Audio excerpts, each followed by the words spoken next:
औज़ुबिल्लाहि मिनश्शैतानिर्रजीम बिस्मिल्लाहिर्रहमानिर्रहीम अस्सलामु अलैकुम व रहमतुल्लाहि व बरकातहू।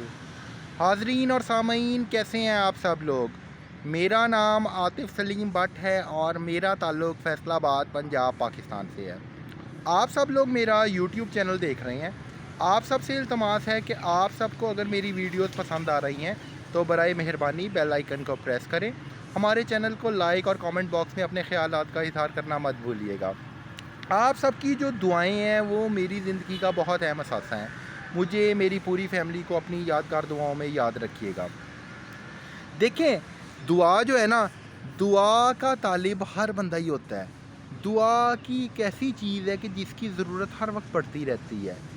दुआ जो है, दुआ मजमुआ है। किस चीज़ का मजमुआ है? जो हम इबादत करते हैं, इबादत का एक खुलासा होता है और वो है दुआ। तो आज मुझे आपसे जिस बारे में बात करनी है वो मुझे बात करनी है नमाज के बारे में और उसके बाद दुआ की अहमियत के बारे में। चलिए जनाब, स्टेप बाय स्टेप प्रोसीजर की तरफ चलते हैं। नमाज के बारे में पहले मैं आप सबसे बात करना चाहूँगा। नमाज मोमिन की मेराज है। नमाज दीन का स्तून है। नमाज जन्नत की चाबी है। क़यामत वाले दिन जो सबसे पहले सवाल होगा वो किस चीज़ के बारे में होगा? वो नमाज के बारे में होगा।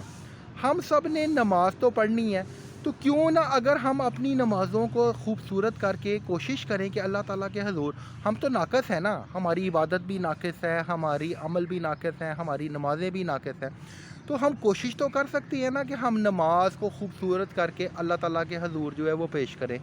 उसके लिए हमें करना क्या होगा? हमें हर टाइम बावज़ू रहने की, यानी हर वक्त से मुराद मेरा ये है कि जो भी हमारे पास टाइम हो ना फ़ारग, तो हम बावज़ू रहें। बावज़ू रह के हम दुरूद शरीफ का विर्द करें और अपने आप को इबादत में मशगूल रखें। हज़रत सैयदना बिलाल रज़ी अल्लाह ताला अन्हो से किसी ने पूछा कि आपने जो इतना आला मर्तबा अल्लाह ताला के यहाँ बनाया है, इसके पीछे आपका लॉजिक क्या है? आप कौन सा ऐसा अमल करते थे जिससे आपने ये मर्तबा और मकाम हासिल किया है? तो हज़रत सैयदना बिलाल रज़ी अल्लाह ताला अन्हो ने इरशाद फरमाया कि जी, मैं बावज़ू रहता था। बावज़ू रह के जब नफल नमाज का टाइम होता था, नफल नमाज़ों का टाइम होता था, तो मैं नफली इबादत भी करता होता था।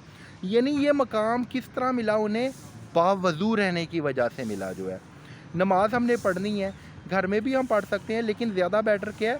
ज़्यादा बेटर ये है कि मस्जिद में जाके पढ़ें, बाजमात पढ़ें, इमाम की इमामत में पढ़ें। देखिए, मस्जिद अल्लाह ताला का घर है। हम मस्जिद में जब भी जाते हैं ना, हर जगह जाने का कोई ना कोई मकसद होता है, तो हम वहाँ से चीज़ें सीख के आते हैं। क़यामत वाले दिन सबसे पहला सवाल किस चीज़ के बारे में होगा? नमाज के बारे में होगा। नमाज हमें नबी पाक सल्लल्लाहु अलैहि वसल्लम की तरफ से तोहफ़ा मिला हुआ है। किस चीज़ का तोहफ़ा है? मेराज शरीफ का तोहफ़ा है। नमाज को अगर हम देखते हैं, नमाज को अगर हम पढ़ते हैं ना, तो इससे हमारे अपने कल्ब की ही सफाई होती है। इसमें हमारी अपनी बेटरमेंट है। नबी पाक सल्लल्लाहु अलैहि वसल्लम का फरमाने आली शान है कि नमाज की मिसाल ऐसे है कि जैसे एक नदी चल रही है। अब एक बंदा जब 5 मरतबा उसमें गुस्ल करता है, तो उसके जिस्म पर कोई मैल कुचैल बाकी रह जाती है? बिल्कुल भी नहीं रह जाती। हर लिहाज से पाक और साफ़ हो जाता है।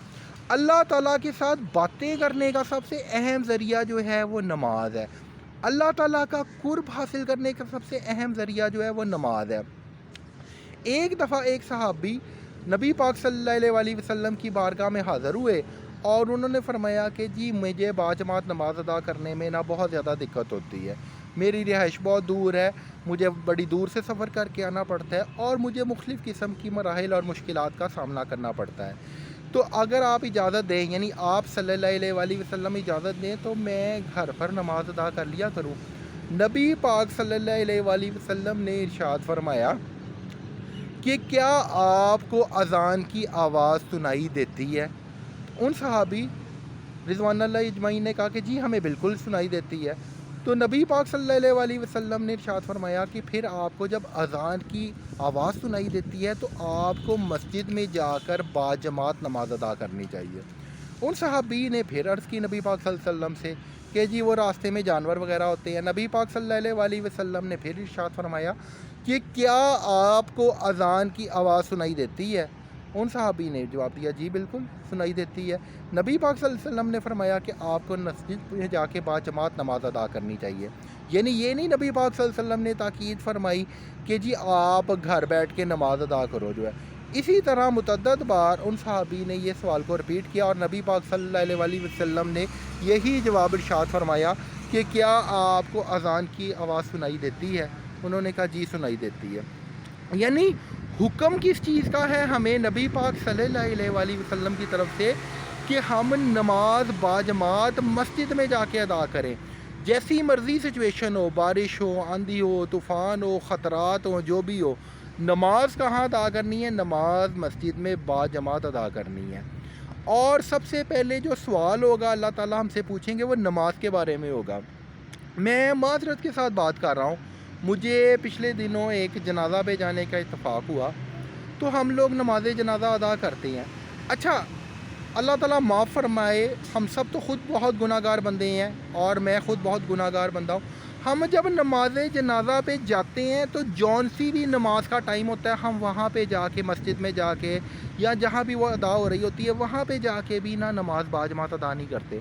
हम साइड पे खड़े हो जाते हैं, हम बाहर खड़े हो जाते हैं, सिर्फ हमने जनाज़ा पढ़ना है। हम ये नहीं सोचते कि यार ये उस बंदे की डेथ नहीं हुई, ये हमारे लिए भी एक अल्टीमेटम है, हमने भी कल को जाना है। सोचते ही नहीं है, हम समझते ही नहीं है इन चीज़ों को, बाहर खड़े रहेंगे, फजूल टाइम अपना बर्बाद करेंगे। हम जब नमाज के लिए मस्जिद में दाखिल होते हैं तो हमें 2 तरह का सवाब मिलता है, बल्कि 3 तरह का सवाब मिलता है। हमें नियत का सवाब मिलता है, हमें हर कदम के बदले सवाब मिलता है, हमें मस्जिद में दाखिल होते हुए जब हम दुआ पढ़ते हैं हमें उसका सवाब मिलता है, मस्जिद में एंटर होते हुए जब हम इत्तिकाफ़ की नियत करते हैं हमें उसका सवाब मिलता है। उसके अलावा जब हम बाजमात नमाज अदा करने का शर्फ़ हासिल कर लेते हैं तो हमें उसका सवाब मिलता है। मस्जिद से जब बाहर निकलते हैं तो हम दुआ पढ़ते हैं, हमें उसका सवाब मिलता है। जिन कदमों के साथ हम अपने घरों की तरफ लौटते हैं हमें उस चीज़ का सवाब मिलता है। ठीक है जी, यानी कितने सारे सवाबात जो हैं मैंने आपको गिनवा दिए हैं कि वो हमें मिलते हैं। ये किसकी बदौलत मिलते हैं? ये हमें नमाज की बदौलत मिलते हैं। अल्लाह ताला से हमें बातें करने का ज़रिया मिल जाता है। देखें, हमने जब किसी के साथ गपशप करनी होती है तो हम उसके पास जाते हैं ना, तो अल्लाह ताला से बातचीत करने के लिए हमें कहाँ जाना चाहिए? हमें मस्जिद में जाना चाहिए, बाजमात नमाज अदा करनी चाहिए। इसी तरह हम देखते हैं कि हमारे इधर अफ्तार पार्टीज़ होती हैं या मुख्तलिफ़ दुरूद शरीफ की महफ़िल्स पे भी लोग इकट्ठे होते हैं या किसी भी जगह फौतगी पे भी इकट्ठे होते हैं, तो लोग गपशप करते हैं, नाते रसूल मकबूल सल्लल्लाहु अलैहि वसल्लम पढ़ते हैं, बयानात सुनते हैं, ख़ुद भी करते हैं। लेकिन मैं माज़रत के साथ बात कर रहा हूँ, अमल दरामद नहीं करते। कमी किस चीज़ की है? कमी है अमल दरामद करने की, सुनने की नहीं है। तो मैं पिछले दिनों एक जगह गया तो वहाँ पे उन्होंने कहा जी अफ्तार पार्टी है और दुआ करवानी है, आप भी आइएगा।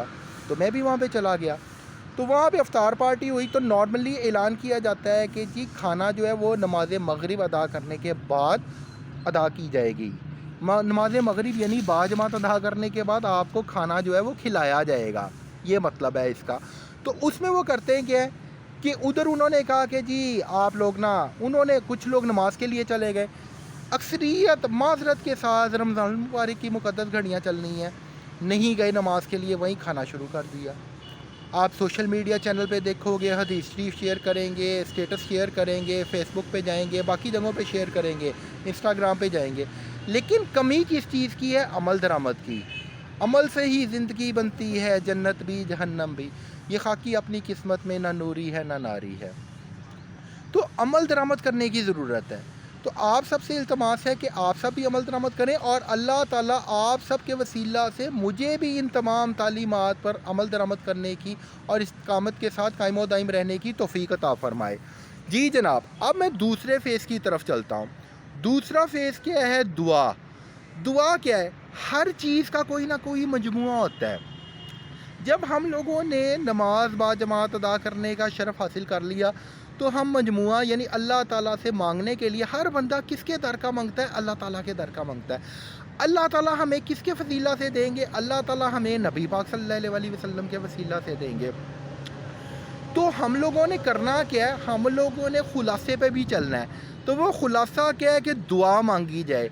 तो रमज़ानुल मुबारक में जितनी हम लोग ज़्यादा से ज़्यादा और तफसीली दुआ मांगी जाए, ये नहीं है कि शॉर्ट दुआ मांगी जाए, तफसीली दुआ मांगने का हुक्म है। تفصیلی دعا مانگی جائے اپنے لیے، اپنے اہل خانہ کے لیے، اپنے پیارے ملک پاکستان کے لیے، پاکستان کی سالمیت کے لیے، مختلف چیزوں کے لیے، اپنے عزیز و اقارب کے لیے، سب کے لیے، پوری امت مسلمہ کی بیٹرمنٹ کے لیے مانگی جائے۔ تو ہم لوگوں نے دعاؤں کی کثرت کرنی ہے، لیکن ہم لوگ کرتے کیا ہیں؟ ہمیں ہر چیز میں اتنے شارٹ کٹ راستہ کی عادت پڑ گئی ہے کہ ہم لوگ دعا کی بھی کثرت نہیں کرتے۔ ہم لوگ نماز ادا کرتے ہیں، اس کے بعد بھاگنے کی پڑی ہوتی ہے، یعنی مجموعے کی طرف نہیں دیکھتے، مقصد کی طرف نہیں دیکھتے، گول اچیومنٹ کی طرف نہیں دیکھتے، آبجیکٹیوز کی طرف نہیں دیکھتے۔ مسجد میں گئے ہیں، اللہ تعالیٰ کے حضور دعائیں مانگیں گے تو ہماری دعاؤں کو اللہ تعالیٰ انشاءاللہ ضرور شرف قبولیت بخشیں گے۔ دعا کے جناب علی 3 حصے ہوتے ہیں، ٹھیک ہے جناب، ان کا میں آپ سب سے ذکر کرنا بہت زیادہ ضروری سمجھتا ہوں۔ دعا کا پہلا حصہ کیا ہے؟ دعا یا تو فوری طور پہ قبول کر لی جاتی ہے اور اللہ پاک آپ کو وہ چیز عطا فرما دیتے ہیں۔ دعا کسی بھی صورت میں رد نہیں ہوتی۔ ایک بات آپ نے ذہن میں یاد رکھنی ہے کہ جو دعا ہے یہ کسی صورت رد نہیں ہوتی۔ دوسری صورت کیا ہے؟ دعا آخرت کے لیے ذخیرہ کر لی جاتی ہے، یعنی قیامت والے دن جب ہمارا نام اعمال اللہ تعالیٰ کے حضور پیش ہوگا تو ہماری جو دعائیں اس دنیا میں قبول نہیں ہوئی وہ وہاں پہ جمع ہو جائیں گی اور ہماری مغفرت اور بخشش کا ذریعہ بنیں گی۔ جب انسان یہ کہے گا کہ کاش میری دنیا میں کوئی دعا قبول نہ ہوئی ہوتی، ٹھیک ہے جی۔ تیسرے نمبر پہ کیا چیز ہے کہ وہ چیز ظاہری بات ہے کہ غیب کا علم کسی ہے؟ غیب کا علم ہے اللہ پاک کی ذات کو، وہ چیز ہمارے حق میں بہتر نہیں ہوتی۔ اللہ تعالیٰ کی ذات جو ہے وہ سب سے بیٹر پلانر ہے، تو ہم لوگ وہ مانگ رہے ہوتے ہیں لیکن اللہ تعالیٰ کی ذات جانتی ہے کہ وہ چیز ہمارے لیے بہتر نہیں ہے، تو وہ اس لیے قبول نہیں ہوتی۔ تو ہم سب کو دعا باآواز بلند مانگنی چاہیے، چھوٹے بچوں کو بھی ساتھ مساجد لے کے جانا چاہیے تاکہ ینگ جنریشن کی بھی ٹریننگ نہ ہو۔ یہ نہ ہو کہ یار ہم جس جگہ افطار پارٹی پہ جائیں تو ادھر لوگ کہیں جی آپ پڑھ لو، ہم نے نہیں جانا جی، ہم ریسٹ کر رہے ہوں اس ٹائم جو ہے۔ اللہ تعالیٰ آپ سب کو اور مجھے ان تمام تعلیمات پر عمل درآمد کرنے کی توفیق عطا فرمائے۔ اللہ حافظ۔